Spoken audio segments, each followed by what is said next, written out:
Good morning and welcome. I know that many of the people that I encounter in public are probably, basically, good people. But I have to sometimes wonder if manners and deference are taught anymore by parents or others. Or maybe it's just a general lack of awareness on the part of some individuals who seem to be going through life with their blinders on. Let me give you a couple of quick examples, both of which happen to involve traffic courtesy. I was traveling down a residential street where cars were parked on both sides of the street, and the street width was so narrow that only one lane was available for the through traffic. As I was in this narrow area, another car turned onto the street the opposite direction from a block or so ahead. They didn't have a lot of room where they could pull over and let me pass. But I had a fairly open area on my side, and so I pulled over into that open area, and since my driver's window was open because of the nicer weather, I motioned to the other driver to come on through. She started out, and as she passed by me, she looked straight ahead and did not acknowledge me or my gesture of pulling over to let her pass.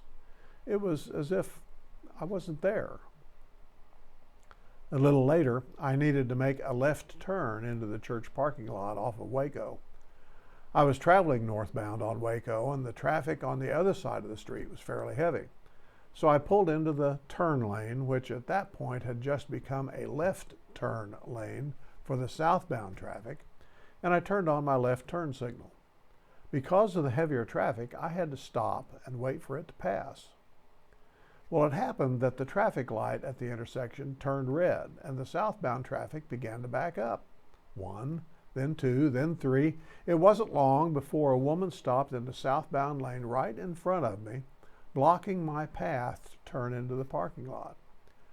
About that time, another southbound car wanted to get into the left turn lane but couldn't because I was blocking it, and in turn was blocked by the woman in the lane who had stopped in front of me.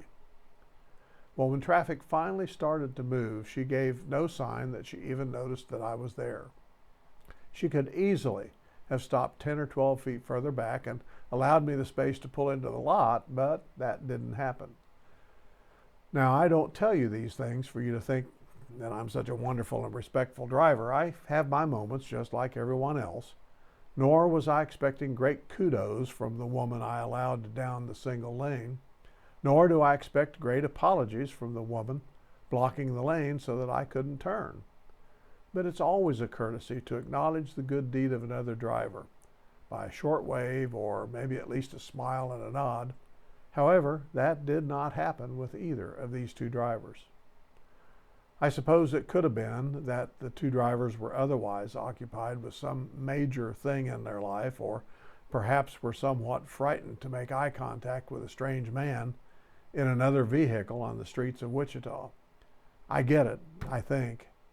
But it would have been a welcome gesture to somehow acknowledge my presence, and I think just the courteous thing to do. Those two examples remind me of times when I've flashed my headlights. Yes, your vehicle has a headlight flasher built into the turn signal. That's the thing that you might not use very often, that turn signal thing. You might want to check it out. Flashlights at a vehicle trying to merge into the lane just ahead of me. I flash my lights to let them know that they're welcome to move in front of me and go ahead and merge, that I will wait for them instead of trying to rush ahead to fill the space that they wanted to move into. Most people understand what flashing headlights mean when they're trying to merge, and they see that in their mirrors, but very few acknowledge the courtesy by gently tapping the brake once or twice to flash their taillights. Again, I don't expect any great thank you, but it seems to me that a courtesy extended generally ought to be a courtesy acknowledged. The roadways are far too dangerous. Tempers sometimes flare. Frustration often mounts.